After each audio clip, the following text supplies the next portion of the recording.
لومړی جمله I open the window in the morning. زه سهار کړکۍ پرانیزم. دوهمه جمله I speak politely to everyone. زه ټولو ته په ادب خبرې کوم. دریمه جمله Where are you going؟ ته چیرته روان یې؟ څلورمه جمله I am going home. زه کور ته روان یم. پنځمه جمله Come with me. له ما سره راځه. شپږمه جمله Please call me when you arrive. کله چې ورسېدې مهرباني وکړه ما ته زنګ ووهه. اوومه جمله Let me know if you need help. که مرستې ته اړتیا لرې ما خبر کړه. اتمه جمله I am trying to learn English. زه هڅه کوم انګلیسي زده کړم. نهمه جمله I need some time to decide. زه د پریکړې لپاره لږ وخت ته اړتیا لرم. لسمه جمله He is busy with his work today. هغه نن په خپل کار مصروف دی. یولسمه جمله We need to finish this work today. موږ باید دا کار نن خلاص کړو. دولسمه جمله This road is very crowded in the evening. دا سړک ماښام ډیر ګڼه ګوڼه وي. دیارلسمه جمله I am learning new words every day. زه هره ورځ نوي لغتونه زده کوم. څوارلسمه جمله I am on my way now. زه اوس په لاره یم. پنځلسمه جمله I need to focus on my work. زه باید پر خپل کار تمرکز وکړم. شپاړسمه جمله Let's talk after some time. راځه لږ وروسته خبرې وکړو. ولسمه جمله Please check it once again. مهرباني وکړئ یو ځل بیا یې وګورئ.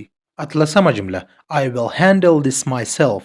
زه به دا کار په خپله سنبال کړم. نهلسمه جمله That's not what I meant. زما مطلب دا نه و. شلمه جمله I will get back to you soon. زه به ژر بیرته تاته خبر درکړم. نو قدرمنو دوستانو د شلو په تعداد سنټنسز یا جملې مو تاسو ته تلفظ او معنا کړې. هیله مند یم چې په تلفظ او معنا یې پوه شوي یاست. زه اوس د ورډز په اړتیا د لغتونو برخې ته راسره ملتیا وکوئ. نو قدرمنو دوستانو د ورډز په اړتیا د لغتونو برخې ته هم ښه راغلاست درته وایم. د لغتونو په برخه کې اول لغت ته ځیر شئ.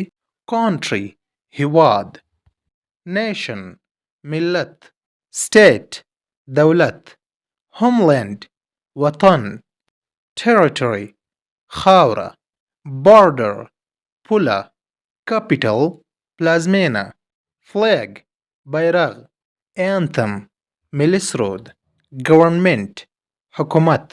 دوستانو د ورډز پارت لومړی لاین تلفظ او معنا شو. دوهم لاین ته راشئ. په دوهم لاین کې لومړي لغت ته وګورئ. chair څوکۍ، table میز، bed بستر، sofa صوفه یا نرمه څوکۍ، lamp څراغ، carpet غالۍ، curtain پرده، shelf الماری، cupboard دا هم د الماری په معنا ده او د همدې دوهم لاین په پای کې mirror هنداره. نو قدرمنو دوستانو په دوهم لاین کې هم لغتونه تلفظ او معنا شول. دریم لاین ته ځیر شئ. په دریم لاین کې اول لغت څنګه تلفظ کوو؟ pillow بالښت. په دریم لاین کې دوهم لغت ته راشئ. blanket کمپل یا شړۍ. په دریم لاین کې دریم لغت ته راشئ. towel ګانچه یا تولیه. څلورم لغت ته راشئ. clock ساعت. پنځم لغت ته راشئ. door دروازه. شپږم لغت ته راشئ. window کړکۍ. اووم لغت ته راشئ. fun فکه. اتم لغت ته راشئ. heater نهم لغت ته راشئ. bookshelf د کتابونو الماری. په دریم لاین کې د پای یا لسم لغت ته راشئ. rug کوچنی غالۍ او یا فرش. نو قدرمنو دوستانو دا د ورډز په اړتیا د لغتونو په برخه کې مو هم تاسو ته 13 لغتونه تلفظ او معنا کړل. هیله مند یم چې په تلفظ او معنا یې پوه شوي یاست. اوس نو د ورډز په اړتیا د لغتونو برخه په همدې ځای پای ته رسوو. زه د ګرامر په اړتیا ګرامر برخې ته ملتیا مو وکوئ. نو قدرمنو دوستانو د ګرامر په اړتیا ګرامر برخې ته هم ښه راغلاست درته وایم. نن تاسو ته د ګرامر په برخه کې dear is یا dear are دا در پیژنو چې څه ته وایي. تعریف او پیژندنه یې کوو. د dear is یا dear are تعریف یا پیژندنه څنګه کوو؟ dear is او dear are د دې لپاره کاریږي چې ووایو یو شی یا څو شیان په یو ځای کې شته.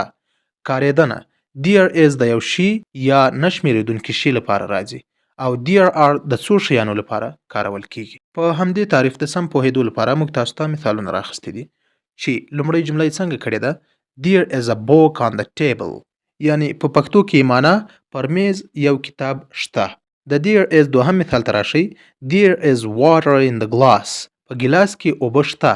په there is کې موږ تاسو ته دغه دوه مثالونه راوړي دي ترڅو تاسو په صحیح معنا پرې پوه شئ. راځو د there are دوه مثالونه هم تاسو ته وړاندې کوو. په there are د سم پوهېدو لپاره په ژړ خط کې درېیمې جملې ته ځیر شئ.